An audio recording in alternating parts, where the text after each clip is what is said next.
अर्थव्यवस्था की चुनौतियों के बीच जनता के दिलों में उतर जाने वाला बजट पेश करना किसी भी सरकार के लिए सबसे मुश्किल काम होता है।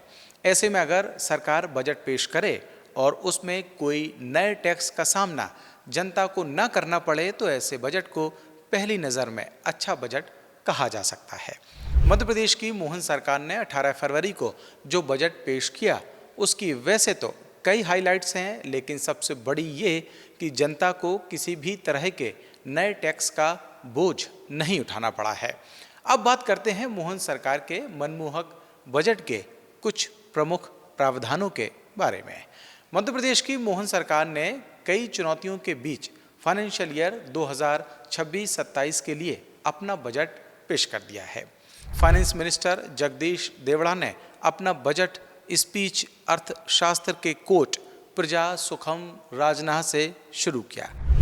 प्रजा सुखे सुखम राज्य, प्रजा नाम च हितम हितम, अर्थात प्रजा के सुख में ही राजा का सुख है, प्रजा के हित में ही राजा का हित है।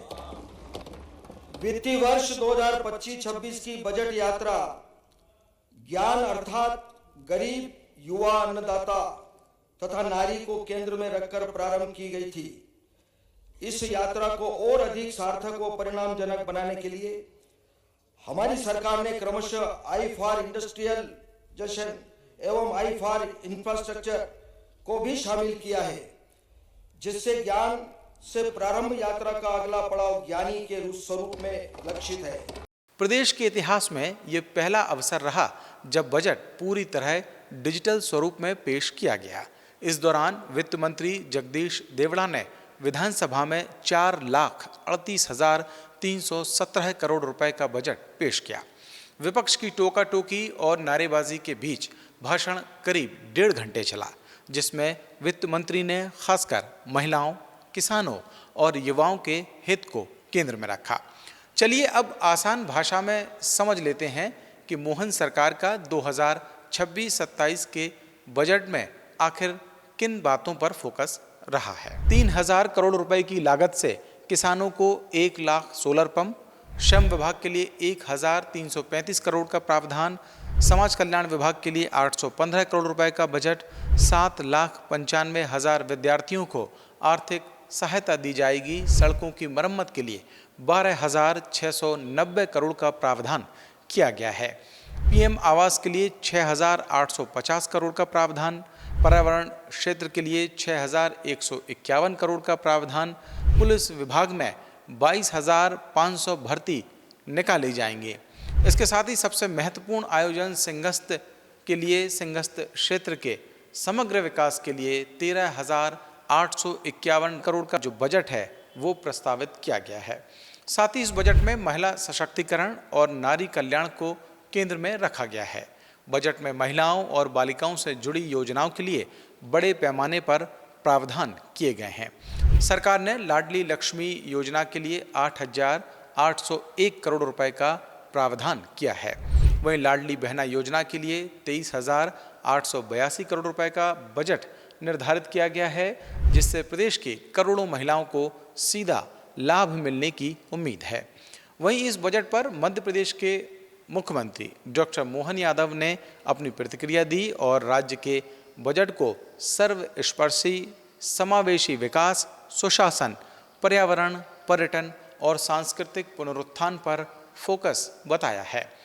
हमने 2047 तक एक समृद्ध मध्य प्रदेश की संकल्पना की है, ऐसा मुख्यमंत्री डॉक्टर मोहन यादव का कहना है। समृद्ध मध्य प्रदेश, संपन्न मध्य प्रदेश, सुखद मध्य प्रदेश और सांस्कृतिक मध्य प्रदेश। बगैर संस्कृति के हमारा राज्य अधूरा है और सुखद संपन्न से हमारे राज्य के अंदर गरीबी से लड़ने का, युवाओं को हौसला दिलाने का और इसी आधार पर समृद्धि का मार्ग धारण करने का संकल्प हमारा है। अर्थात सर्वस्पर्शी, समावेशी विकास, सुशासन, पर्यावरण, पर्यटन और सांस्कृतिक पुनरुत्थान पर हमने इस बजट को फोकस किया है। आपने ध्यान दिया होगा, पिछले समय हमने समृद्ध मध्य प्रदेश 2047 का दृष्टि पत्र का लक्ष्य रखने का निर्णय किया है। साथ ही उन्होंने ये भी कहा कि आज देश का तीसरा सबसे युवा राज्य मध्य प्रदेश है, तो युवाओं के रोजगार के लिए भी पर्याप्त प्रावधान किए गए हैं। विकास के सभी पैमानों के लिए एयरपोर्ट से लेकर नए प्रकार के ग्रीनफील्ड रोड बनाने तक, नए कॉलेज, विद्यालय, अस्पतालों तक सरकार लगातार काम कर रही है।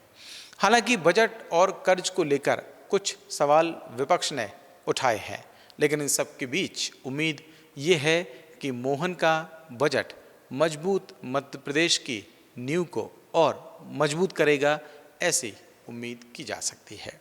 हमारी ये स्टोरी आपको कैसे लगी, आप हमें कमेंट करके बता सकते हैं। और अगर आपने अभी तक द प्रेस हिंदी को लाइक और सब्सक्राइब नहीं किया है तो अभी करें।